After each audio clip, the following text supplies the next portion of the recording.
What's going on? What's going on? What's going on? I am LaShawn Jones, owner and operator of the GWUN Network, but better known as Tall Sean TS is who I am. And I have my group of bandits with me today. This is the GWUN Network end of the year podcast gathering. We have Darrell. Introduce yourself, my guy. What's going on? It's Darrell Peart, host of the Encourage and Inspire podcast. Out of Orlando, Florida. Nice. Glad to be here. Erica. Hey, y'all, this is your girl, Model E, of course. My podcast is called Talking with E. So make sure you check me out every week starting in 2024, if you don't already is. You're a part of more than one podcast, little nigga. What's the other podcast you were part And of? Life and Love with my husband, Tall Sean. Yeah. And right there. Yes, right. Last but not least, we have. Yeah, everyone name is Trey Dodd. I'm half of the Black Male Podcast duo with a brother named Tall Sean. I don't know where he at. He around here somewhere. And Trey Dodd, of course, is who I am.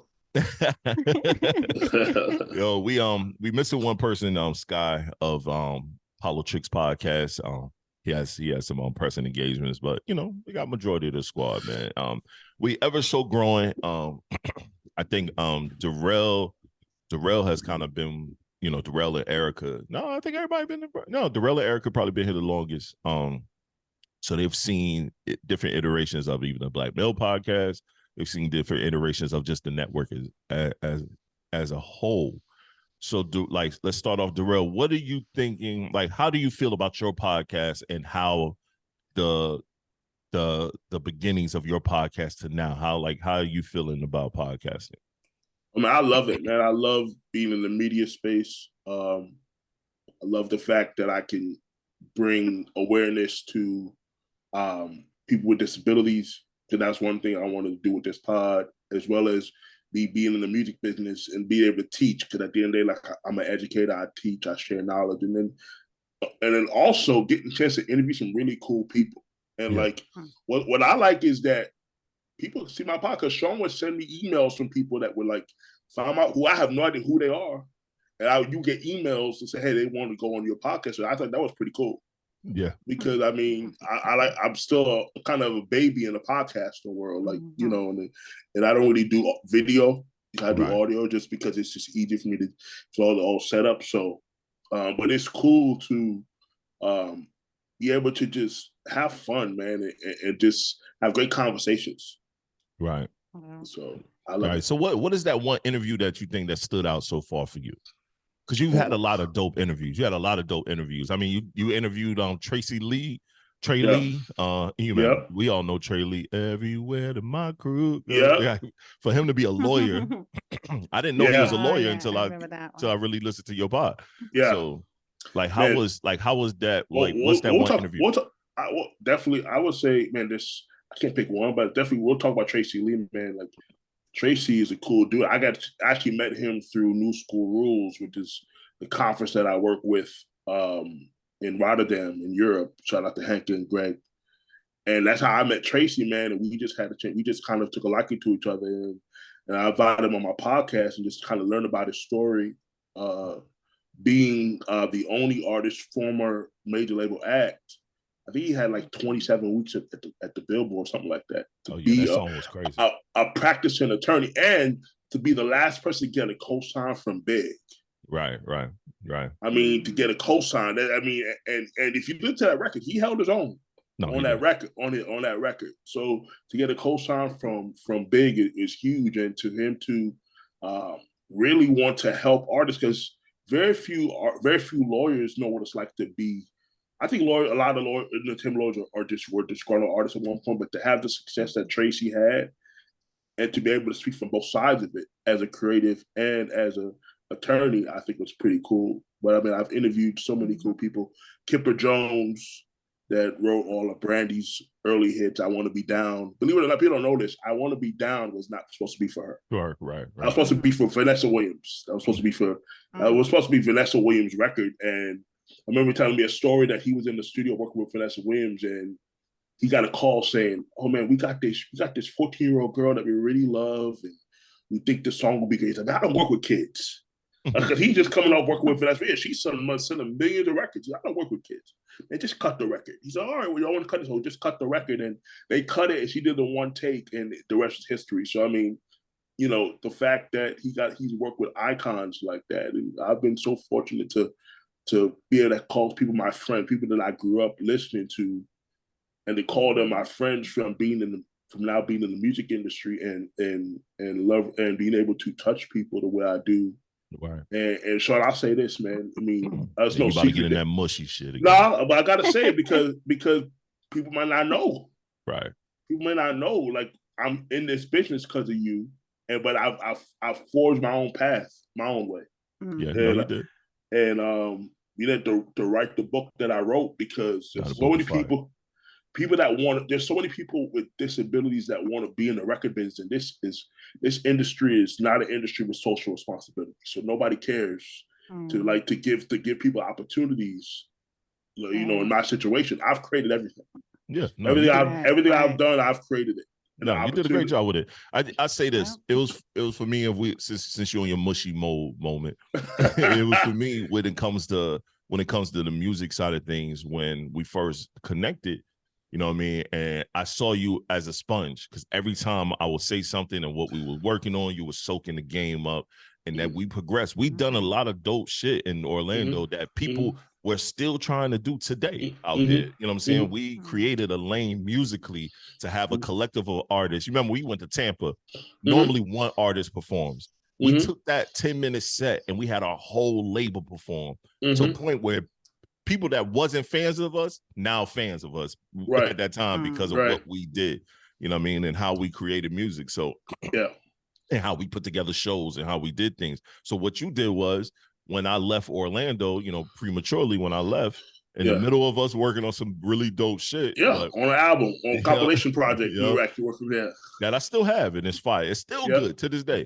When I left, you it was time for you to step up. It was, you know what I'm saying? Now it was people that didn't believe, but the one thing I've always said, you never predicate your business on no artist. Because artists come a dime a dozen, especially independent artists. They fickle as hell. You get them popping, and then all of a sudden they feel like they did it all by themselves, and then they leave, and then you see what happened. The motherfuckers is begging to come back. And I'll deal with that now. I mean, I'll just be transparent. You know, David Keys, you know, that's my brother. You know what I'm saying? I love him. But, you know, he decided to go on a different path. Yeah. Right? Yeah. So I'm not managing him. So he's my brother.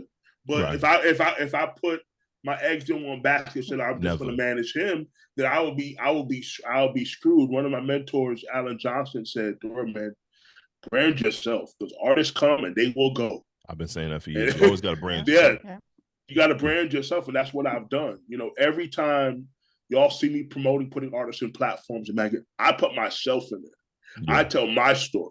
Right. I've been featured in like 18 magazines over the last 6 years, telling my story.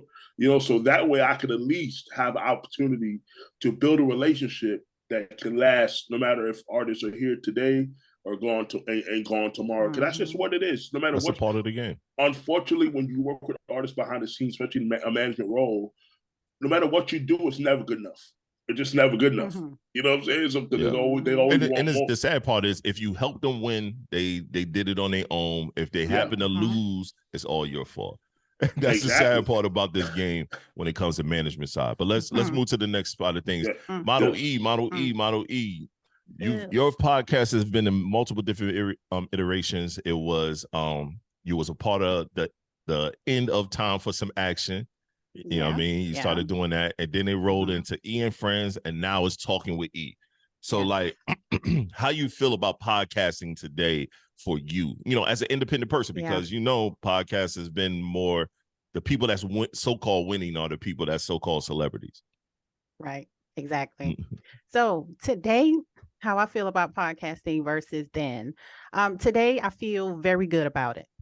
Sometimes, you know, I do have my mixed reviews of it, because it is a lot of work. So it's, you know, you have to stay dedicated to it, and you got to keep up with it. Right. But this wasn't something that I wanted to do. simply because I am such an introvert. I didn't thought that this was something that I could do, right, talk behind the mic and also, be on video. That's something different for me. right. So when I first started out, I was, very nervous. And sometimes I am still nervous because every time I do it, it's like it's something new. Right. But, I have a grasp on it now. And plus, I have so many people that listen to me. So it makes me keep going. Yeah. That's No. the thing. You do have a broad fan Yeah. base. I'm going to keep it, be honest, I'm her biggest critic about her pod. I'm not going to lie. She know I am. I fucking hated her pod sometimes because I feel like the solo pods, I feel like a podcast should be multiple people having a conversation. And I think with women, having that dope woman conversation is, but every time I look at the numbers, she's always the top in our pods. She's always like has the most downloads, the most views. And it's not like she promotes heavy. She promotes heavy, but it's not like we're doing anything extra on the promotion side of things. You know what I mean? And then I look at her age to ratio because I look at all the statistics and stuff, and I be like, God damn it! As much as I be fucking hating, the motherfucking pod is doing well, and I can't. I gotta just leave it alone. Like, stop putting your shit on it. Because Trey always say I overthink things, and then I'll fuck some shit up because I'm over here overthinking it. Just let it go. Yes, a lot of times you are over analytical. Yes, you are.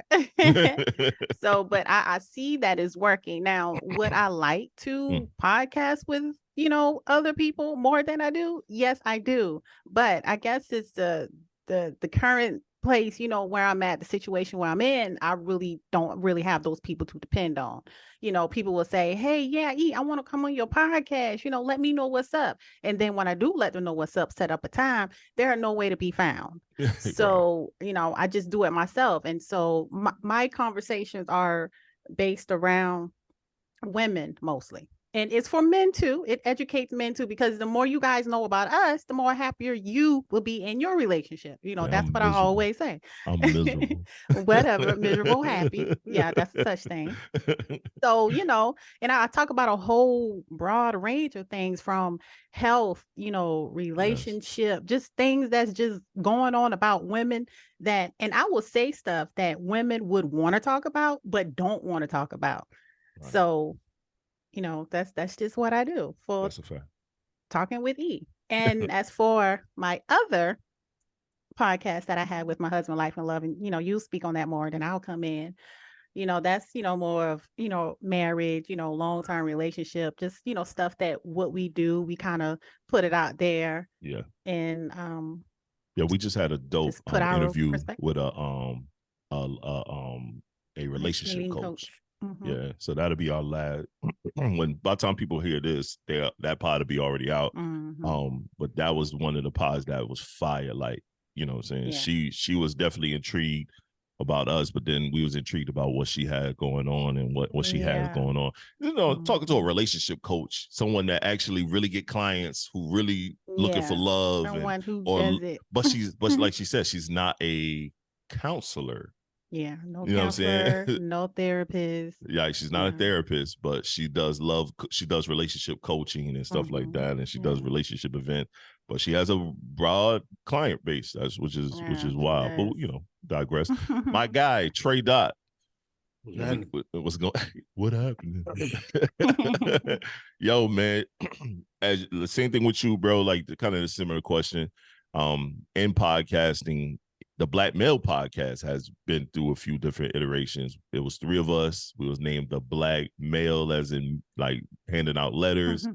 Then it went to just me for a little while. Then I scratched that, and it was back to me and you again. Like how you feel about, since you've been podcasting, since I asked, and you've podcasted before, before I asked you, you've already was doing it. You was doing it off and on with other places. But now that you're like full time with this, how does it feel with it for you? I mean, when it first started, I was new because I was really just meeting both of y'all. So I'm like the guest in the house. So I didn't really say a whole lot. I just came through. And I didn't like the male part because I didn't get it. Right.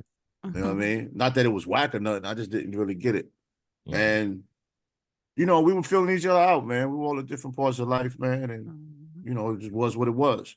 And, when he left, You had said 2 people won't work. I did. And then you did it with 1 person, as if 1 is better than 2. And then you said that wasn't going to work. It didn't work. Then you said, hey, let's do it again. So I'm like, this nigga's crazy. Fuck it, let's do it.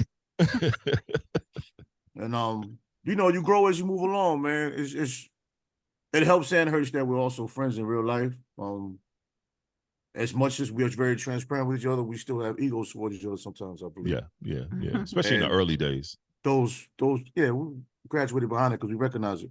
And egos within relationships lead to flare-ups and shit like that, and it'll show up on the show. And that's not our best performances. We won't do that. No. But we grew from that. I mean, it's a saturated market. It's a saturated market of junk food. So it becomes frustrating. But it's what it is, man. I enjoy doing it. I don't have a problem talking on the mic. I don't have a problem being on camera. So I look at it as all encompassing part of a brand. That's how I look at it. Yeah, that's true. No, and it's been working, bro. I think the Black Male Podcast has grown tremendously. It has we have a nice fan base, especially audio wise. Like our video is still figuring things out, but our audio is crazy. Like we get tons of listeners, tons of downloads every pod. When we take time off, I actually see the messaging from people like, oh, what are y'all doing? Hey, when y'all coming back? Like, right. I think in 2024, the plan is to push everybody's pod up. We're gonna elevate everything. Everything has to get elevated because I feel like we're at a point where we have to elevate everything. You know what I'm saying? As someone that has a network, I can't keep saying I have a network if we're not elevating everything that we're doing. Audio elevates. If you're doing video must elevate. Process of advertising and promotion, I gotta elevate that. We're gonna start doing commercials. I'm just keeping it a buck. I've been kind of holding off, trying to make sure that we can get with the right situations to add the right ads, because I want everybody to eat well. You know what I'm saying? As well as enough. May not be enough to quit your 9 to 5s if you got one. You know what I mean? But enough to make sure, like, it's some real money in your pocket. So now it's time to, the problem is with me is I've been podcasting now for 8 years. And we've made money from it, not made money from it. Money been put out, money not been put out. And I had that motive of, damn, we don't have any celebrities. So that's why these celebrities are winning and can get certain type of situations. But then I look at it and I'm like, yo, we all have a fan base. Everyone checks us out. We not in the millions of views or 100,000s of views per pod, but we in the thousands of views. You know what I'm saying? We in the thousands, and that's good. That's fucking good for independent broadcast. Right. You know what I mean? So I had to personally stop looking at like the Joe Buttons of the world, or the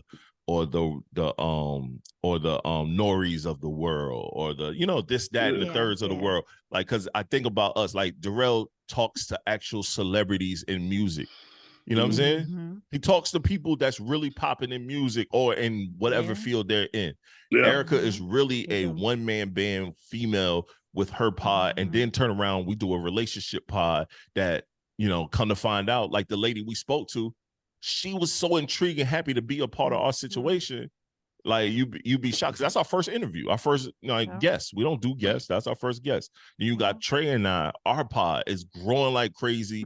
We down here. We to a point where we either got people arguing with us because of some of our takes, or bigging up a lot of our takes, and people trying to do what we do, thinking they can build the chemistry that we have, especially locally. I be seeing the motherfuckers be trying to do us, but they can't be us. Yeah, I've seen. Or when we go out and people recognize us, that's a wild scenario. Him and I together, and he might be on the other side of the room. I'm on the other side of the room, looking at me like, yo.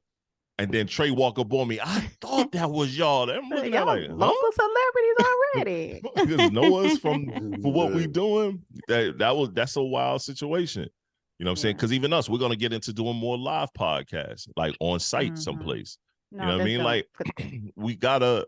I think it's time to start elevating this and start making this more into what it could be. But let me throw out a blanket topic. What is podcasting to you for in like in all? Like, what is podcasting to you? Somebody just jump out there. Who out there? I think for me, podcasting is just like spreading the word. It's for me, it's kind of like a mental thing. You know, it kind of gives you room to just spread the word about what's going on. You know, you can't individually talk to this person, but you can get on the mic and somebody will hear it and that person may need it. It's just all about you saying something and knowing that you may help somebody out. That's what it is for me. It's getting the word out. Yeah. Anybody else? Yeah, I think like for me, sharing knowledge, also using it as a platform to build new relationships. I think when you're able to say, "Hey, man, come on my podcast," somebody who I might not really know that well, but who doesn't want to talk about stuff they like to talk about on a platform? You know, so I use it in a way to allow me to build new relationships with people that I want to get to know, or just, hey, come on my podcast. You know, and that's why I like it. And again, because I'm a guy that's known for sharing knowledge, you know, and giving insight on things already naturally. I just think it's cool that you know, that I can do that on my podcast, and hopefully people that are listening at least at the very least are learning something or having a different viewpoint based off how I might be saying something, you know. Especially like I did a couple episodes with my man George Doman, who also has a CP as well too. The first one we did, we talked about dating with disabilities from the male's perspective, and I thought that was cool for us to kind of have that conversation, because I think so many women who are just not aware. Because I always feel like women dismiss people like me because they're just not educated. They just don't know what it's like to be with somebody who they think they may have to, you know, it's a chore versus like, okay, well, no, he's actually cool. He can do a lot of things for himself. So I like to have conversations like that because I just want to educate people, and at the very least, let them know that dating someone like me is still a viable option. Right. You know what I'm saying? So I like to do stuff like that. I mean, you act like you ain't had no bitches before, son. Not really, bro. I've seen you with a few. A couple, not that many. Not that many, yeah. Well, that's why your brother is Mr. Get Bitches. Hey, I'm leaving that alone. It's funny. I appreciate it. It's Trey. We had a conversation off, and before we get into your answer question, once again, Darrell know me, so he know me when I was out here in these streets a little bit. So he's trying to be modest because he's being respectful to my wife. Because he likes me. You're right. Yeah. He's being respectful to my wife to not call out how I used to be. But it's cool. My wife already know I was a hoe. It was cool. She know I used to be Mr. Get Bitches. I had to make him stop being Mr. Get. You did. Right. You did. Look at her not saying. I had to lock it down. Clink, clink. She did. She did. She did. Don't be holding up your little ring, man. Hello, Corey. You're next, sir. I ain't had no hoes. I like that. I respect. Play that. I respect what you're doing. I respect what you're doing. I respect it. Nah, but for me, podcasting was just self-care. You know, all the things y'all saying, that comes after.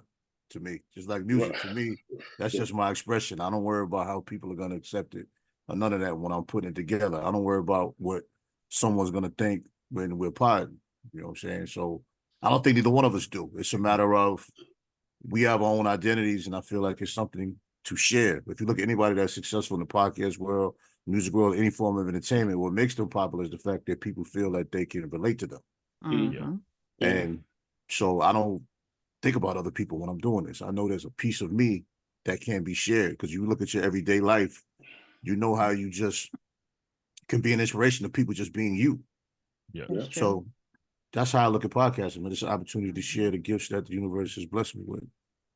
And a platform that can be shared, that can be distributed. And you know, it's a slow cook, but it's rewarding, man, because my inbox stays full with music and podcasting. And the fact that both of them are within the same platforms, these are the same people that listen to both.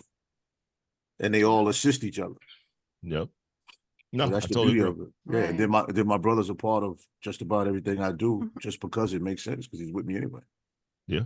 You know, so and we both and I love love it. what you do. It'll be something. That's the great thing about, I think, even just our dynamic. Pretty much everyone dynamic. We all have a relationship outside of just doing this. You know what I mean? Darrell and I have a 20-year relationship. Eric and I 14 years. Trey and I about 3-4 years now. You know what I'm saying? Seems longer, but yeah, about 4. It does seem longer. Then we have a relationship outside of this of doing stuff. You know what I'm saying? Like we've all done stuff. We've hung out. We've broke bread. We've done things. You know what I mean? We not just a bunch of people meeting. Hey man, could you jump on this podcast thing that I'm doing? Exactly. You know what I mean? It's not so corporate. Not so like all we do is do podcasts. Everybody else goes out, goes their own separate way. Right. Like I speak to everybody. I can't help. I got to speak to this woman, but you two gentlemen, I speak to you guys on a regular. Like we talk on a regular, and then if we don't talk regularly, when we do talk, we talking for like mad long. You know what I mean? Like we on the phone laughing and joking and stuff like that. So that's like, for me, that's the main thing I love about just what the friendship, the dynamic. Because if we wasn't doing this podcast shit, we still all be fucking with each other. You know what I mean? Like this doesn't make it where it's like, oh, this is the only reason why we kicking it. Let's just do this pod. You know what I mean? Like, and that was like even the changes I made on the network. We had other pods on here, and not to knock the other pods, they did okay, but I personally didn't feel the dynamic shift or what it could be. You know what I'm saying? And I decided to just remove that from this. You know what I'm saying? Because it just didn't feel right. It felt like I was spending more time trying to convince people to do something that came to me to do it. You know what I mean? I didn't go to you. You know what I mean? I went to Darrell and asked Darrell. What? I went to Trey and asked Trey. Of course, I went to Erica and asked Erica if this would be something that you want to do. Others have come to me and was like, hey, I want to do this. But then I felt like I was busy convincing them every month. Hey, man, I need a pod. Hey, man, make sure you upload. Hey, man, make sure you send me this. Hey, man, I'm willing to do this for you. And I'm like, yo, I don't do none of this for nobody else on the squad. Yeah. You know what I mean? So and for me, I didn't want to do the pod. Do it. Right. And I just thought for me, it was only right to do the podcast here. You know what I'm saying? Like, just because you know what I'm saying? Like, I could have done it on my own, but it's like, why not do it here?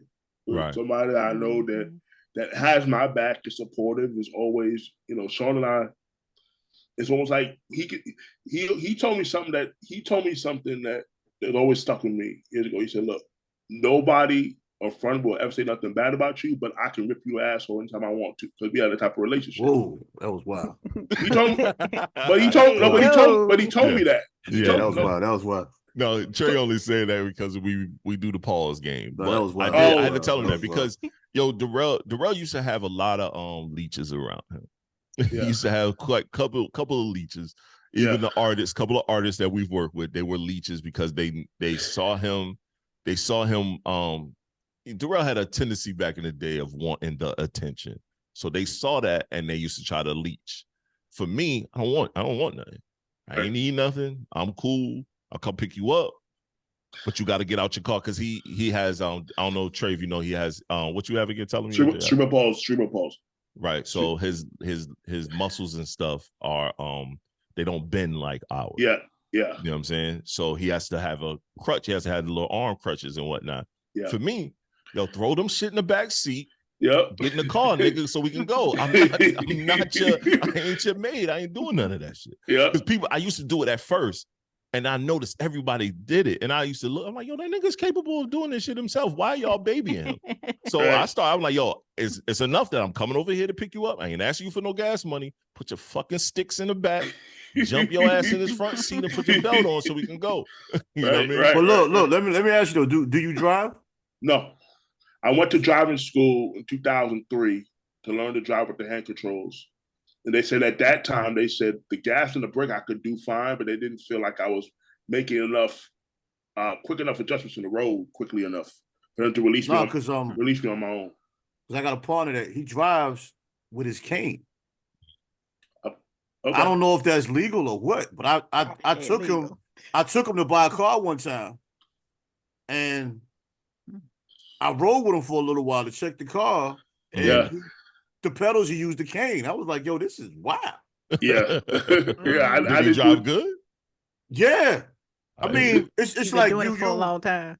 Yeah, but you elevate your other senses. Yeah. And Right. you know, as Black people, we're creative and we figure out how to survive. Yeah. Right. Yeah. Exactly. You know, I don't think I could do it because it looked fucking crazy. All right. But he was with the cane. Just I've seen some people do that too, or with the hand pedals. I don't. So basically, what it is, they have the hand lever. Mm-hmm. So you push it up for the, push it down for the gas and up for the brake, and then have the spinner knob, so where you can turn the wheel in one motion instead of two. Oh, okay, that little knob that remember Pop had when his hand was messing up. He had the little spinner knob. Mm-hmm. Yeah. So I've never seen that. Yeah. So they said that at that time, this was 2004. So they said, so I didn't even know Sean at that point. Nah, in 2004, you was what? I was 19. Yeah, that's what I was 18, 19. He was 18, yeah. Yeah, so they said at that time, when you come back in 5 years, which I never did, but again, I never let that kind of stop me from doing things I wanted to do. Mm-hmm. But yeah. I mean, that's what I had to do with Darrell, because even I lived on the 3rd floor. My boys used to thought I was foul for this though. Yeah. I'll be like, yo, bro, I will grab his crutches. I'm like, yo, I see you upstairs, and I'll just leave. Just go upstairs. Leave the door unlocked or cracked. Just come in the house, bro. When you get up here. I'm not walking behind you, bro. You take it too long. Let me get my ass where I need to be. But I mean, that's kind of just always been our relationship, Right. So sometimes Sean and I, even now, we don't talk every day. We might go 3-4 weeks and out, but it's like, I know he watching. I know if I do something crazy, I'm gonna get a phone call. He see you. Mm-hmm. Yeah. You know what I'm saying? Don't happen often, but I mean, not no more. Used to be some bullshit sometimes, dog. We do this mentor because of him. He always called me his mentor back in the day. So we do this mentee shit. I just always see him as family, my little bro. Yeah, so that's my brother. Yeah. So when he did some stupid shit online, I'll be like, I'm not gonna check him online. I'm just gonna jump on my phone. Right. Hey, yo, what's going on? Because that's a real relationship, right? Right. That's what I'm gonna call you. Yo, what you got going on? And I'm just talking regular. No, nigga, that post you made. What is going on? That's what you know what I'm calling you about. Now you telling me what's up, and I'm like, all right, cool. Hey, man, let's not do that, yo. Let's curve that a little bit, yo. Why are you still working with this person, yo? Why is this person still a headache for you? Right. What are we doing? You know what I mean? Right. Like different shit like that. But even him moving out, moving on his own. I kept telling him, yo, it's time for you to get out your mama's house, bro. You gotta figure this shit out as a man. I've been living alone for 15 years. So it's a journey. But I think when you have genuine relationships, like people like Sean, people like that care. I mean, I have other people that I call my brothers, but for him because we have a significant of an age difference where it is a big brother, little brother relationship. And he's 5 years older than me. So that's enough to be, and I don't have blood brothers. So it is good to have that. But again, it just goes back to the original question. Like I had to do the podcast. It wouldn't have made sense to do it anywhere else but here, especially if he asked me to do it. So, and I'm so glad he did, because it's been fun. It's been absolutely fun to be in the media space and to have great conversations. And one thing about me, I feel like I articulate my thoughts well. And I think I have I don't think I do a boring interview. No. I think I do really cool. No. Sometimes you talk too goddamn much. I do get passionate. You know what I'm saying? About you get a little long-winded. I get passionate. But that's just that's you. That's naturally who I am. I just get passionate, especially with something I'm passionate about. So but I'm learning how to do better interviews and things like that. We do them a lot shorter now. You know what I'm saying? Yeah. Shorter. Keep them shit going, bro, because I think what you're doing is fire, especially when you talk to someone like dope. Sometimes you just gotta let it flow. I like Trey and I, we don't do interviews neither. We don't do interviews. We do guests. We just have you on.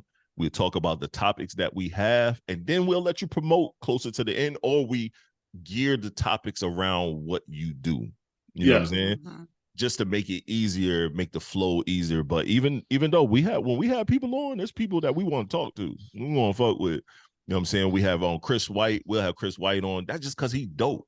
Like he's personally dope. So it's like we don't have a problem with having him on. Have a well-rounded conversation. Right. Sometimes like we had a teacher on, and like that was she was a principal. That was dope, right? And I still talk with her to this day. Like she'll update, and then I'm trying to work out something with her now where me and Trey can come up to the school and do something with the kids and whatnot. You know, just even if it's just some small conversation mentorship type thing. Like when we talk, like right, Trey, when we talk to people, we make it a conversation built in what our broadcast is about. Yeah. You know what I'm saying? Well, it's the transparency that from Black men that is limited on a podcast scale, on a grand scale, because you know the saturation of it makes everything just built for the shock value. Yeah. And you know, we don't really do that. Not knocking what other people do, but that's not really even our style of existing. Right. You know what I'm saying? For some people, that shock value shit is natural for them. They're natural trolls. I mean, CS is a troll, but he's a troll like in a fun way. Yeah. You know what I'm saying? It's nothing outrageous. Like, you know, he's a married man. You know, my life is very humble. So I'm not gonna change that just for a podcast and be out of character. Because what happens is once that becomes successful, you're gonna have to carry that out. Yeah. Right. And I don't know how long him and I can just be assholes. No, I can't. Right. Yeah. You know what I mean? We might do it for a couple episodes and laugh, but then if it pops off, it's like, bro, we can't give you that. Yeah. Yeah. You know what I'm saying? And we're not going to talk to each other all crazy either. So, nope. You know, it's a slow cook, man, but there's some dope people out there that I know want to hear the kind of things that we deliver. You know, the catch is just finding that balance and getting it to them, which is, we talked about in the last podcast with the way the algorithms are working and shit like that. They make it harder to get done, and it gets very discouraging. You know, with every form of communication and expression, it just gets and the thing is, it almost seems like they almost know when you have a dope product, and then your numbers just drop. Yeah, you know what I mean. I've seen that like on all my platforms. As soon as I start cooking organically, which doesn't happen anymore, everything just starts to drop. Yep, because they want you to spend money. It's like, wait a minute. They want you to buy ads. They want you. That's the challenge. That's the challenge, and a lot of people quit. Because we've seen ourselves at least 5 or 6 podcasts start and die, or people break up. We watch podcasts die like a graveyard out there full on. But that's because people go into the game thinking about money. I'm sorry, what you was about to say? No, I was going to say it is because I had someone to start a podcast just because I was doing one. And so they got into it, couldn't do all them stuff themselves. So they had someone else to, you know, prep and do everything to where they just record. And then come to realize that, hey, this is not as easy. You know, this is something that I have to stay diligent on. I have to pay somebody to do this. And boom, it's gone. You know, you got 3 episodes in and no more. Never heard of it. And that's what people got to realize. Yeah, it's work. There got to be a passion somewhere. You got to enjoy. You got to enjoy doing it. Like you got to enjoy spending the time. And like you said, so I'm not worried about the money in it. Like, so like, money is important, but like you got to do this because you love doing it. Because you want to do it. Because if you just driven by money for anything in life, you know, it's a lot of podcasts that don't make money until you on your like. Trey and I, we on what, episode 1 something. Erica's 125. Right. And Erica, you on what? 123. Yeah. I'm on 80. We're on 83. Right. 84. It's cats that don't make money on their pods until they at 500-600, 400. I mean, you got people that have done all these overnight successes have been added for a decade. Yep. Yeah. You know what I'm saying? And it's almost, for me, honestly, everything I do, I'm almost scared to stop doing it. Yeah, because you almost feel like something is there. I know that feeling. Yeah. You know, every time I say I'm gonna stop making music, I'll sit in the studio with no music or nothing, and the beat will come on, and I'll just do something in like 3 minutes, and I send it to him. He's like, "When you do that?" I said, "I just wrote it," and it's like I don't want to stop. Yeah. Even with podcasting, we can get frustrated. Then we'll do an episode that we really like, and it's like, or it'd be the episodes that we didn't think that was good. Yeah, we'll talk. I don't think that last one that shoot fire. Yeah, then you play it back. It's like, oh shit, we said some okay shit right here. So myself, I'm almost scared to stop. And then there's a lot of things I haven't even started yet that I know I want to do. So if you don't have a passion for it, you're gonna quit. Yeah. You know what I'm saying? Because what you think this is I can promise anybody it isn't. No, it sure ain't. That's why I say it's a love-hate relationship. Because sometimes I want to do it and I don't want to do it, but then I was like, dang, but everybody is looking for me. I got to do this. And I feel like if I don't do it, then I'm going to fail, and it could have been something. And it'd be funny quit. Too, because Erica send me her episodes. She'll do like 2 episodes at a time, and she'll be like, Sean, my episodes are in the folder. I'm like, you act like you did not want to do it. I didn't want to do no episodes, but they're in the folder. Go to the folder. We've had mornings where both of us sleepy. Yes. We got a couple air pockets where we not talking. Yo. You know what I'm saying? When we tried doing 2 a week. Oh my God. One of those, both of us be like, oh, the fuck. And some of them came out okay, but we weren't okay. Yeah. Them 2 a week podcast was dope and horrible at the same time. No, I'm glad. I'm glad we did it because we see. Mm-hmm. We ain't doing it no more. I mean, we did that based off a fan. Someone going to trade. Why y'all not doing 2 podcasts a week? And then it was multiple people. Someone asked me, y'all should do 2 podcasts a week. That was some ego shit. Yeah, we was on some. Yeah, we the man. Let's do that shit. Did that shit for 2 months. It was like, hey, we ain't the man. Nah, should have did the Andre 3000. Y'all take this flute album and shut your ass up. Y'all listen to this flute for a little while. Yo, so let me ask you a question. And anybody can ask, what can you do better as a podcaster? Let's not all jump at one time. I know, right? Well, for me, I do want to get back into going back and speaking with people, because one of my podcast episodes I did was where I went and I spoke to a licensed counselor. And I went to their location, and it was just dope. It felt good to get out there and to, for them to put their experience out there. And also I asked one question. You are helping people all the time. Everybody is putting all of their burdens on you. And I asked her, I say, is there anyone that you go to for counseling, for therapy? And she said, yes. So it was like those questions like that. Like, it was just dope to do. And I really missed that. So going back out in the public is something that I want to do. Yeah, that was fire. That episode is still, I think, one of your it is still high in one of the top where people still go back and forth. And that episode was years ago. Like, it was a while ago, and people still go back to that episode. That was a fire episode because you went to her location. You did everything on your own. You didn't ask me to help. I was like, all right. I set up everything on my own, and that's when you was just doing audio. Yeah, I was just doing audio. And my second best episode was when I had girls' night, where it was like 4 of us, Part like 1 4 or and 2 5 of us. Yeah, and we was just doing our normal girl things, and we had so much fun just talking about some of everything. And I think that is like the number 2 that's still out there. There's 3 of them that keep floating. Part 1 is the day I decided to stop being her engineer. Yeah, he couldn't come to be a part of it no more because it was just too much. They see my little wife talk about some of the things that they were talking. I don't want to hear that shit. I feel that. Bro, Dot, I was sitting there with the headphones on. I said, oh my God. And while I'm recording the audio, I was like, yeah. And then I got to edit this audio too. I said, oh no more. I said, I ain't doing this no more. This is it. I showed E what to do. I said, on this laptop, you do this, you click this, boom, boom, boom. You plug them things in the head. Yo, you got it, fam. I ain't doing that no more. That was the day he stopped. That was it. Anybody else, man? What's the one thing you could do better? Definitely promote better. Definitely. So I want to definitely, do that. Yes. For sure. Because Erica is the one that cuts your clips and put them up. So that's why she could say you could promote better, because I don't do that shit. Erica does it. Yeah, you can do them to 1 minute, and you can just send multiple. And I got it. Oh, I see what you. Okay, because I'm doing them longer. Oh, yeah, and then she got to chop them up and clean them up. I don't do that. 1 minute or less, and I can handle it from there. And you can send multiple. Yeah. Okay. So I'll send either 1 minute.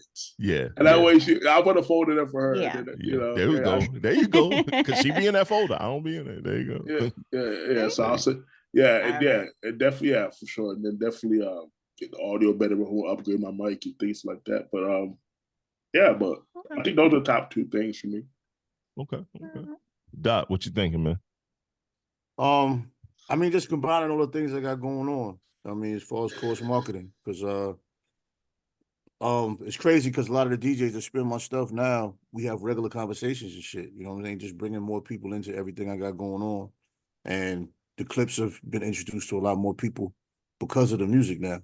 You know what I'm saying? Just cross marketing things and getting people involved, and even when we do the guest thing, maybe get a guest from another country or something that we can understand.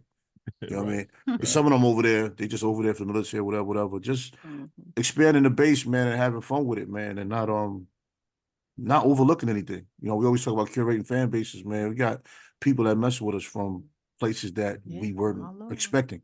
Yeah, that's a fact. You know what I'm saying? Right. We want to do a better job of building and expanding from that, and not taking for granted the people that have been following the podcast,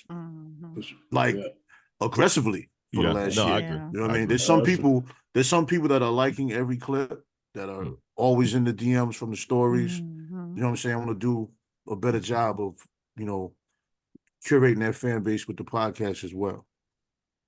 Yeah.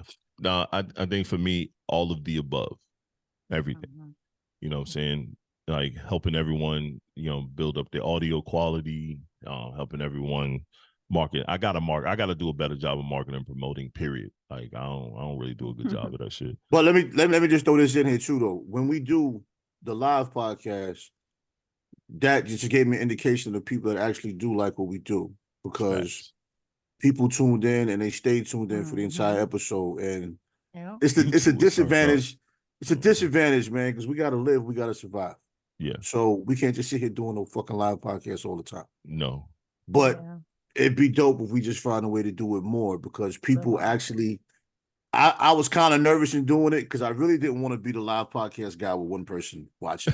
Because we always make fun of those guys, right? Yeah. And I know you thought about that shit. If you say you did, you lying. You know what I mean? And it's like, that's why, if you remember, that's why we was gonna do it on Facebook and YouTube, because I wanted to be sure we had some people in the chat. But YouTube was turned up. YouTube was turned up, bro. The chat was solid. I think did I do a hat giveaway or something at that time too? No. It was another time I did it. It was another anyway, time, I think I said I was gonna do it again or whatever. But it's just dope, the interaction, and it's some of the people I knew or remembered from. You know what I'm saying? And I said I threw it up there. I think that's something we definitely have to pay attention to. I know Erica and I, we have to do that more too, because we had people request us to do more live podcasts. They were like, yo, do some live. We really like when y'all go live. I think our last live, we had a bunch of people in that darn chat. A bunch of people tuned in. More than what we expected. Well, if you look at it psychologically, if somebody fucks with you, it's almost like you're gonna catch this live because they don't want to miss it. Right. And when you tell somebody, click this link, it's not as much anticipation for that shit. Yeah, that's true. That's a fact. You know what I'm saying? It shouldn't matter. It's still a show, but the live interaction, people are more attracted to do that. Yeah, no, I totally agree. I totally agree. You gotta capitalize off of that. No, I totally agree. I think it's fun. It's fun too. All elements of podcasting we're gonna turn up, because like I wanna even with the group podcasting, like eventually I want to do this live. If we can get us all in the same area and do something like this, it'd be live. That'd be fire. You know what I'm saying? I'm trying to do that before Trey leaves and go to Cali, and before Darrell leaves and go overseas again, because he'd be in Europe. I'm just waiting for the day for you to tell me I'm now moving to Rotherham. No, I'm not. No, everything's just too small over there, man. I can't live, and it gets too cold in Europe. Get too cold. Yeah, that's true. That's true. That's right. Yeah, you don't do the snow. That's why you don't live in New York no more. Yeah, exactly. That's why I live in no. I mean, I could do Rotterdam, in May, Europe in May and June. Right. Like right now, I saw TJ Chapman and he in Switzerland right now. Yeah, it's cold. Yeah, it's cold as hell in Switzerland right now. But it's still weird. It's funny with TJ. And if you in the music, TJ DJs. You know what I mean? I've been around TJ since the Tallahassee days, when TJ DJs was really just Tallahassee. It was just that. You know what I mean? So to see him with TJ Chapman and doing the TJ DJs thing, I think that's super fire. You know what I'm saying? Your screen done froze, dog. Yeah, their screen froze. Can you hear us, Darrell? Yeah, you was chunky. All right, you hear you going in and out. You know what I mean? If you jump off, jump back on. Yeah. It is what it is. It says it's unstable. It says it's unstable. You're back now. Yeah, all right, there you go. You back. You back in the building. But yeah, like that TJ DJs thing used to be fire. If you ever did you know what I'm saying, record pools. But Sean, you breaking up. Oh, no, that's on your end, bro. Yeah. Yeah, that's you. That's you, my brother. All of us is good. Okay. Good. If you ever did record pools, if you ever did record pools, then you know like TJ was like the guy of the record pools back in the day. Mm-hmm. You know what I'm saying? Trey, have you ever went to a TJ DJ event as an artist? Nah, I'm supposed to, but I ain't show up. Bro, TJ DJs used to be fire in Tallahassee. He just got.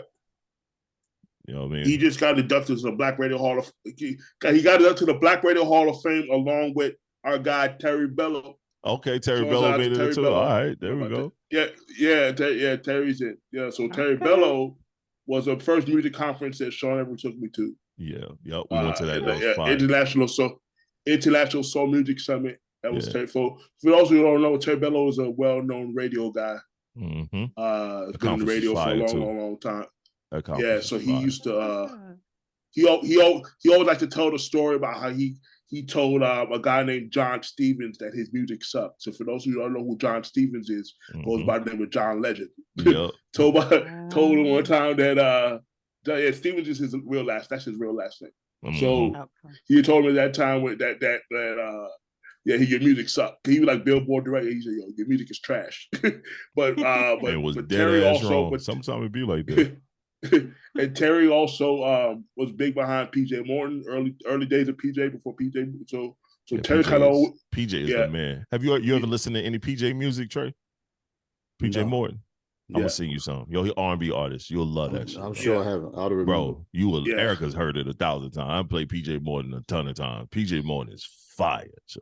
Shout out to those guys. And he's behind. PJ Morton is behind a lot of the newer acts that we think is fire. You know what I'm saying? He's behind a lot of that. Matter of fact, remember the girl from Australia, Erica, that I was promoting and pushing a lot? Yeah. He's now working with her. Oh yeah. Yeah. She done moved to Cali. Out here doing her thing. Oh, she in California now doing her thing. See? Yeah, man. It's some dope joints, man. Dope joints. Yo, I think let's get into some everyday topics. We're gonna be on some some life and love and black male podcast shit right quick. We're gonna get into our everyday topic. So current events. Yeah, we're gonna do a current event. Hold on, I think I got a video. Let's see. I might got a video. Hold on, let's see. We might have a video, man. I know, right? We're gonna do something different. We ain't done this in a while. Hold on. I might have a video. Thought I had a video. I might have a video. I thought I had a video. You know what I mean? Damn it, man. Oh man, I might have lost the video. Darrell, now you about to be a part. Oh, yeah. Of the pop culture. we gotta do the cultural Whoa, this video was a pause moment just now. Trey be sending some wild shenanigans sometimes, man. Whoa. Trey, put you on the spot. I know he good for that. Good for that nonsense. I'm gonna tell you like you told me. If I gotta look at it, you gonna look at it too. He do that. I do that shit, yo. That shit is cold blooded in the mud too, bro. Somebody send me this dumb shit. I'm gonna send it to your ass too. I'm gonna play this. Yo, I do. I be doing that shit all the time. So I'm like, yo, fam, I just got some shenanigans, so I guess we're gonna watch this as a family. Hold on 1 second. All right, it's about to pop up. But this one ain't no shenanigans. I want to get your y'all thoughts on this one. Did you hit refresh? Huh? Did you hit refresh? Yeah, I'm about to right now. That's why I'm waiting for it to pop up now. That's why I did hit the refresh. You already know how I do, man. You gotta hit the refresh. See, Erica, when she play a video, she'll stumble around. Sean, I need you to cut this part out. I'm like, fam, just talk over that shit. I know, right? I'd be like, yo, talk over that shit, yo. And I stopped. I figured it out. Get shared. Right. Podcast, it ain't easy, y'all. I'm telling you. But it got to be done. Right. All right, here we go. Bam. Get Wow. All right, this one is this is some music shit, and you know what I mean, Erica, you make it relate, understand. You've been around me long enough. You saw me dealing with artists and contracts and different things. Okay. I want to get y'all thoughts. We got a couple music heads on here. I want to get y'all thoughts. If Sky was here, he's a music head too, especially with dealing with label shit. Let's see.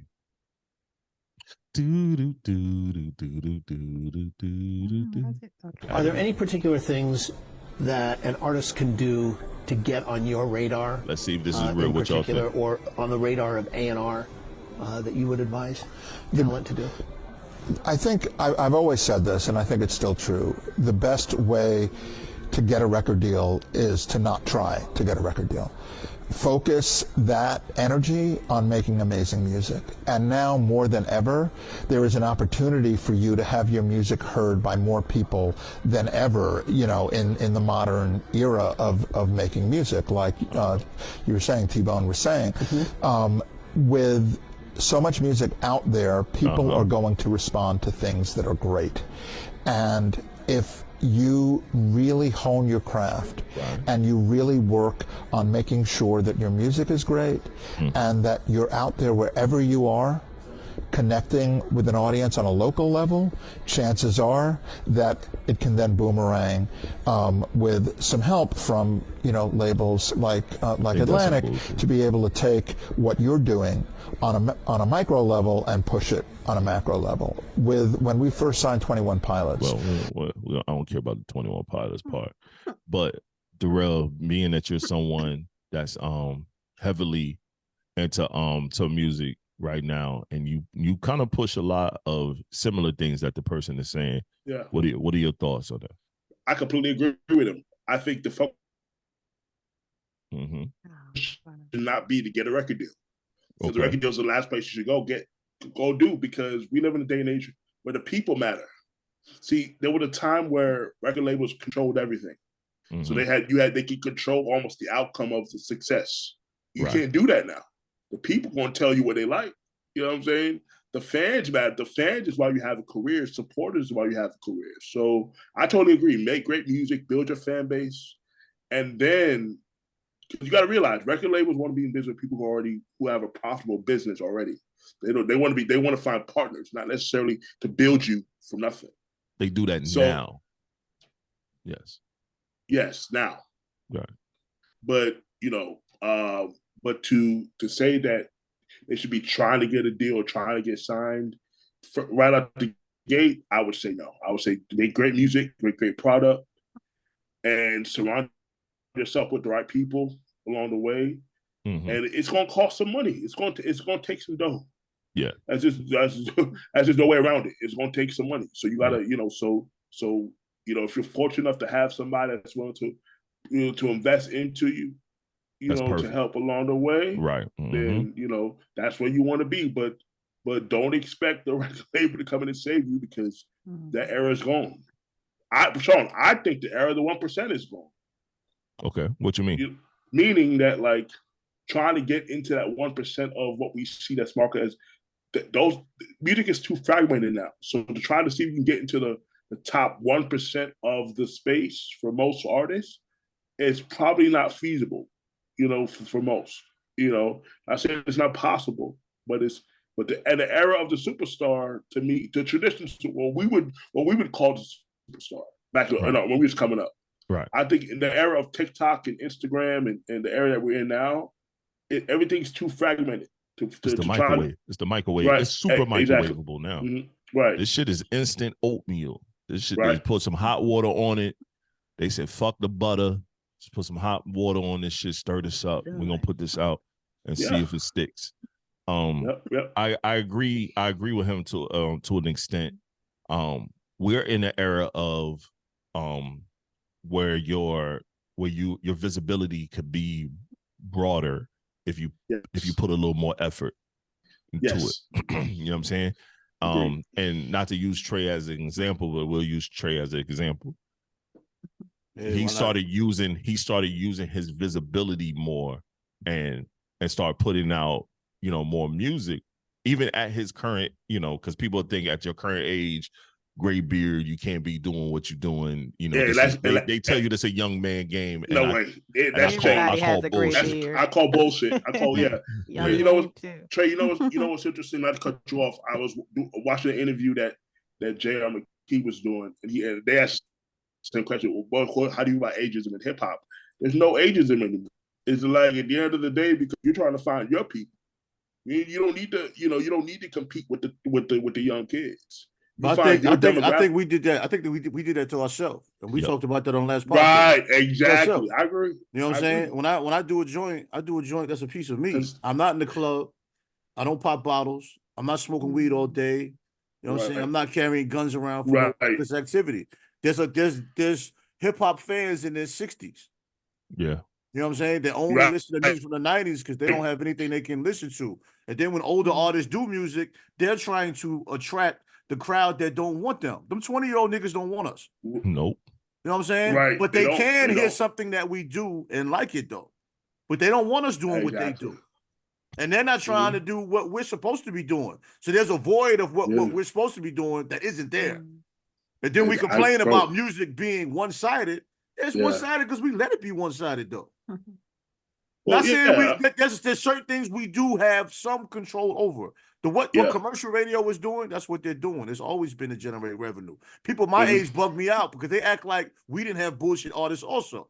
Thank you. Yeah. It was just a different level. It's just magnified now. As time goes on, everything magnifies itself. Whatever it is. Hell, fitness has been magnified. Now you got gyms everywhere. You know what I'm saying? The health business has been magnified. Now you got plant-based shit everywhere. And ignorance has been magnified as well. So that's dating relationships, right? That's everything. That's the hot button. That's the hot button thing. Using TS famous word, all encompassing. The all encompassing. That's true. No, it's true. I think I have one of my clients, Jimmy Mack, and he's, like I said, he's dope. I've sent Sean some of his stuff. And Jimmy's good. That's why I work with him. You know what I'm saying? He's not somebody that's like, oh man, what are you doing rapping? Like, bro's actually good. Right. He's an older artist. He just learned how to market and promote in this era. I think that's the biggest, I think, issue he's having. I would say, like with Trey is doing what most artists don't do.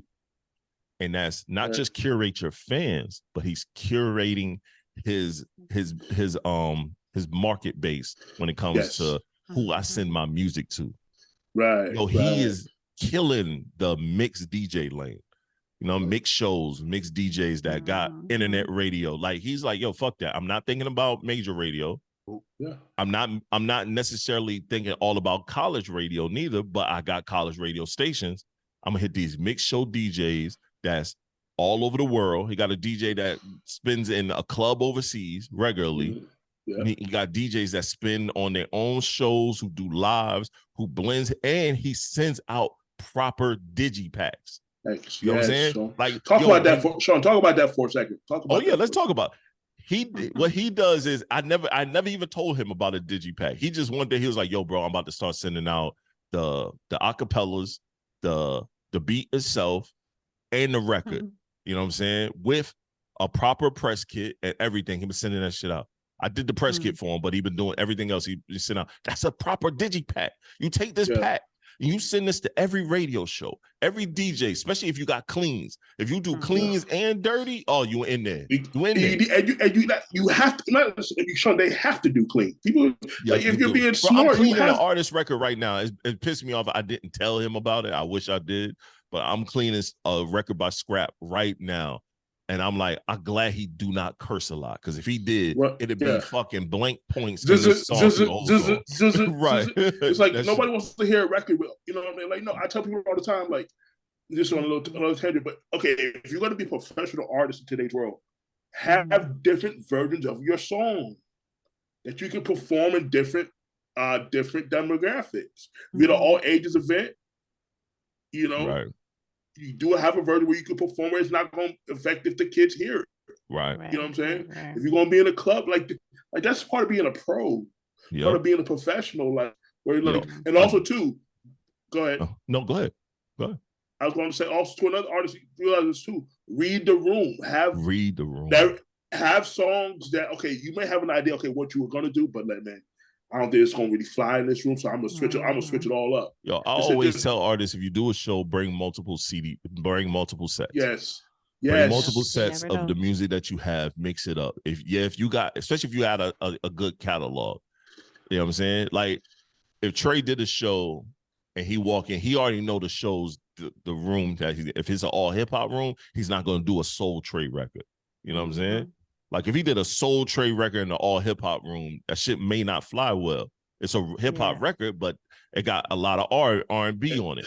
You know what I'm saying? Do them hard hitting joints that you got, you know what I'm saying? Culture and other joints down the line. And then also if you in a room where it's a little more grown and sexy, Soul Trey it, Only You it, you know what I mean? Like, and now you like, boom, I got a mix. Like I tell, like I was talking to Reeves. We just dropped a record called Haunted, and I've gotten literally 8 requests for that record. So I got to start sending out with his the digipack. I got to send the pack out. Yo, he's shocked by it, but I told him, I said, you know why you shocked by it? Because you overanalyze what's going on. I said, we finally got the records mastered. Everything sounds great. It sounds clean. People want that. I said, when you don't take the necessary steps, you lose. When it comes back to the topic at hand, even Erica will tell you, it's been times I've sat down about labels, about situations, and it may not fit the artist for the moment because it's like, we could go sign this deal, but you're going to be sitting under that contract forever, and you're not going to be able to do nothing, and you ain't going to blame me. You're not going to blame me because I told you let's not sign that shit. One thing I can say about Sean is that he's always he's always been forward thinking. He's always kind of knew what was going to go on. I mean, we're talking about back in 2007. Like he was one of the first people to say, "Yo, let's put this on USB." Like literally 2006, 2007. Like before that was a thing. He said, "Oh, we're gonna put this album on a USB drive. We're gonna hand it out." Because at that time, people were handing out sample CDs and mixtapes hand to hand. You know what I'm saying? And he said, "Nah, we ain't about to do that. We about to do that." So he just kind of always known how. Trey, it used to be funny because as soon as I said that, right, everybody like, man, the dudes in the hood ain't gonna be using no iTunes. They not gonna be streaming. The dudes in the hood don't know how to use a USB. That's what the crew was telling me, right, Darrell? That's what they were telling me. Yeah. Like I'm not in the hood talking to these niggas. The crew, the people in the hood, the gangsters, the drug dealers ain't gonna be able to do this. I'm like, they not the ones that's gonna press the button and that's gonna make us no money. Okay, y'all don't want to listen to me. We could still do the hand-to-hand CDs, and then that shit started tanking, and that shit wasn't working, and everybody started asking for USBs, and I'm looking like this here. Yeah, it's real. I was literally in the room. In fact, that Sweetie's apartment. Yep. That's where we was at. And everybody was looking at me like I was crazy. And I'm like, all right. Then all of a sudden it flipped. Like 2 months later, it flipped. Now everybody, man, how we gotta catch up. Nigga, we was been at the head of the line. Y'all don't want to listen. You know what I mean? People are scared for new environments and they're scared of expansion. You know what I'm saying? Yeah. Because I remember, not even remember, it's always been like that. You know what I mean? Once you get past 40, if you still rapping, somebody always got something to say, because you're doing what they're either scared to do or what not capable of doing. Exactly. And you know what I'm saying? And the generation gap is only what we allow it to be. Like, I'm not trying to do what these young niggas do. Yeah. No. I've actually lived life and been through experiences. They're talking about things that they fantasize about and wonder how it might be. I lived that shit. Word. Yeah. You know what I'm saying? And it's not worth talking about, but you're still young enough to think that it has value. You know what I'm saying? And it's like being at this age talking about selling drugs. I think that's such the most corny thing ever in the planet. So. Y'all heard what Fat Joe? Y'all heard what Fat Joe said that he done lied about 95% of his raps. Fat Joe lied to y'all too.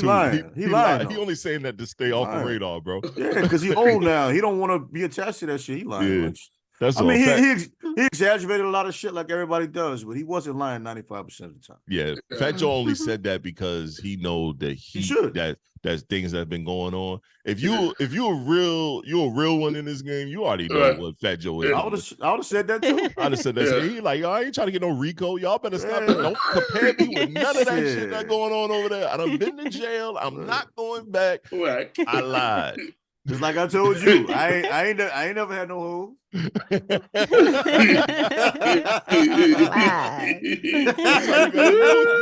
That's how you gotta do it. I ain't never had no hoe. I'm with you, Trey. I've been monogamous all my life. Hey yo, so let's go with this topic. I'm about to see the room reaction. Southwest Airlines has a new seat policy. Interesting. Southwest Airlines is praised for their customers of size policy that allows overweight flyers to purchase one seat and get another seat complimentary, even on a full flight. They're trying to get back on top. So I watched this video where this lady was pissed, crying. Her and her two sons were in Baltimore trying to go back overseas where they're from. They got kicked off of their flight, their seat, for a oversized person. They lost their seats because of it. And no one fixed it. No one put them on another flight. They had to wait for the next day to jump on another flight. And they act like they didn't want to help them out for that because they were doing their new policy. What are your thoughts on the plus size? Fly Delta, man. I'm Team Delta all day, bro. I changed my mind. After flying Delta to Cali, man, I'm just Team Delta, man. Everything was wonderful. Delta. I got extra snacks. I was watching the movies. Okay, how much it costs? I mean? Yeah. Delta. That's all we fly. Delta and American. I fly American sometimes, but mostly Delta. I mean, the key to Delta is just at least get your flight 2-3 weeks at a time. You're fine. If you get it last minute, they're going to bop you in the top of the head. Yep. But that's ridiculous, bro. Because, I mean... Yeah, that's crazy. I mean, if you want to cater to the obese, I mean, that's fine. You don't want to alienate them, but you don't put me off the flight. Yo, I'm about to start bitching about a tall person policy then. Right. Shit, let me get the 2 seats in front of me, yo. I need the seat in front of me too. Legs long. My legs long. You're taller than me by a little bit, but I hate when they recline that damn seat back. So I know you got a problem with that. Oh, shit. bro, I kick the seat. You gonna put your seat back up. You ain't gonna recline on my knees. You are not at home. What is your problem? You're not gonna recline your seat in front of me. Erica will tell you. Remember that person? We was on our way to Puerto Rico. This motherfucker had the nerve to recline their seat. Guess what I did? I stuck my knee up high in the back of their seat, and I kept vibrating my leg. They kept looking back, and I kept looking at them. I'm like, you want to recline? Cool, go ahead and recline. You have the right to recline, but you're gonna be uncomfortable for this 3-hour flight. You're gonna be uncomfortable. You have a right to recline, but I paid for my seat as you did as well. Yep. You can't recline with me here, so you need to talk to the stewardess. Get you another seat. Yep. Or fly first class if you want to have extra room. Or get the exit room. Or get the business class. Or business. Then they can tell him fly first class with your long ass legs. Hey, they need to tell that fat person to go fly first class with their big ass. Fat person is a different problem. A person cannot recline their seat and be okay. That fat person is going to remain fat for the rest of that flight. Right. I don't listen. I'm like this, and I don't know. Every time I go to Cali, this conversation comes up with somebody, man. It's a shame that in America, obesity has become acceptable, and you feel sorry for people that are obese. Now, some people have health conditions. Some people have medications they take with steroids in them that inflate them or whatever. But that's a different situation. First of all, America feeds us a lot of food that's banned in other countries. Oh yeah, because of what it does. And Trey, let me tell you something. When I go to Europe, like you could tell in Europe, the food, first of all, food is way better. Well, and they believe in portion control over there, so it's like they don't want everything in Europe is small. The beds, the bathroom, the shower, everything. Why? Because the bathroom, though. Yeah. So if you've been, but yeah, they don't eat the shit we eat over here. They do not eat that. No, It's like, amazing. Have y'all ever watched the Don't. videos of the little European kids, the London kids It's their eating, first drinking time. American foods? Yo, Mhm. they be like, they drink our soda and they were like, it is all sugar. yeah, Like, how can y'all drink this? It's not good. They're not used to the taste. They're not used. That's why Yo, the they energy had levels the are down. Popeyes chicken sandwich and they was like, we don't get why when the chicken get this big. Then you Right. look, They I was like, greasy. whoa. yeah. They don't. Yeah, we it's like the stuff. Just when you go to Europe, when I go, like they don't. The food is way better over there. You can eat more of it because you're not gonna gain as much weight because it's just it's not cooked. It's cooked. It's just. For instance, you go to Steak and Shake in France. They give you a real gourmet burger, not the trash we eat here. A real like a restaurant type burger, like that you have to go sit down and get. You know how you have Steak and Shake here? The stuff they give us here. Go to the drive-through. That's like McDonald's in Japan. Yo, McDonald's in Japan, son. The one time I've been to Japan, the McDonald's there is a 5-star restaurant. So the food is fire. You know what I mean? Yeah. You be like, yo, why is the food so fresh? And in Steak and you get beer and wine. And I went to a country called Luxembourg. It's close to Germany. So when they give you a real chicken wing, so it's not no chicken nugget. You get real chicken wing and beer in McDonald's, and it's normal. That's normal over there. That's nothing. That's no big deal. That's how they do it. But I think that, you know, like you said, they feel a lot of the stuff we eat here in America is trash. You know, and people in Europe, they bicycle everywhere. One of the reasons why I want to get my mobility scooter. By the way, I did get approved for that. All right, yeah, good job. Get your joint. So I want when I travel, so that in Europe, so I can. No, I don't have to get Ubers everywhere because that would be killing me to go 5 minutes to the hotel because everybody walks everywhere. Right. So yeah, they you know what I'm tax you saying. that Uber shit.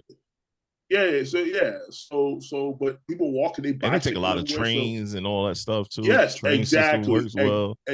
You go from one country to the next country for $30 on a train. Yo. Yes, exactly. Yes, exactly. That's so fire. Once you get into Europe, it is so easy to travel. But like Trey was saying, the food we eat here is trash compared to what we eat. That's why I try to encourage people to go to other parts of the world, especially from America. Travel to other parts so you can have some appreciation for, you know. Hold on, that's a plan definitely for Erica next year. We're going, you know what I mean? We heading to Bali, we heading to a few different spots. We got to travel the world, got to get outside. I want to get Trey on one of those shows overseas. I think he'll fucking go crazy over there. You know what I'm saying? That great beer shit, he go over there, go to New School Rules or something, or hit. I should have. Actually, Trey, we got bro. It's still open. So if you want to submit your showcase, it's still open. We'll talk about it. I know he got some other bigger plans. He got some other situations. He's gonna have to make sure he got his ducks in order for that we want to expose. If not, we'll do it. We can do it in 2025. Yeah, I think 2025 would be great. So because I'm gonna go. So Trey, I'm gonna be his hype man. Over you. No, look, and like by the way, they don't care about Jimmy Mack can perform. He's going. So like I said, hype man, son. I'm be his hype man. I'm be in the background with the mic. I'll do all his ad libs.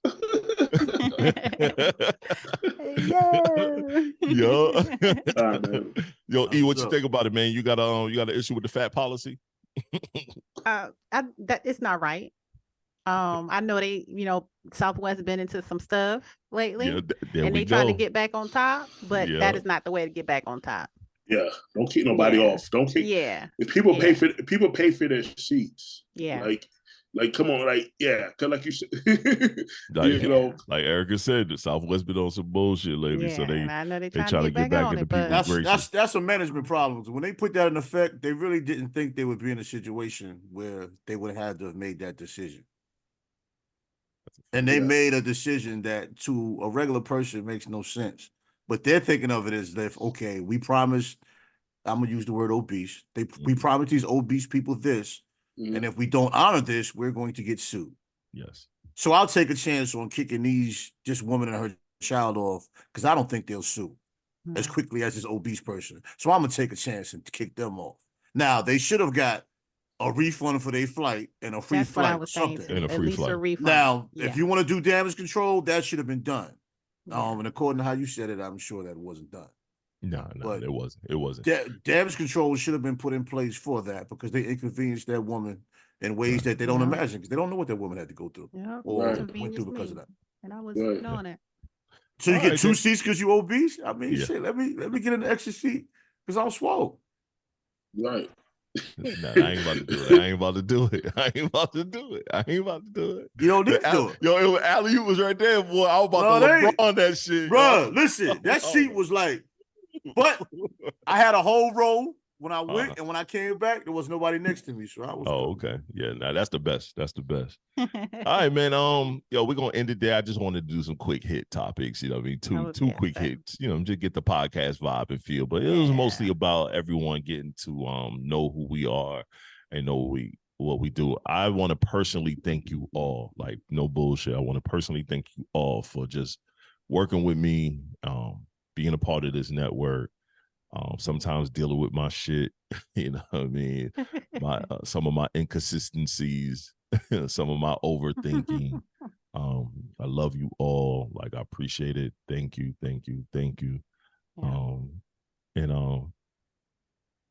Trey, any last words from you? Well, I thought you was gonna do quick hits. No, we done, bro. Oh, well. That was my quick hits. Those two. Okay. Well, let's normalize not caring when we're unwanted. Let's create our own surroundings, just like you do with this podcast. I mean, create your own surroundings, create your own levels of expression, and just build, man. Take the blessings the universe gives you, man, and build from there.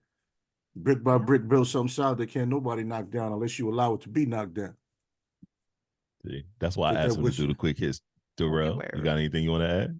Hey, man, just continue to chase your dreams. I got some cool things coming, you know, and that's what I love about this podcast, man, and you know, about being able to do something that I love as an expansion of my brand. Everything I do now is an expansion of Encourage Inspire brand, and that's what this podcast is.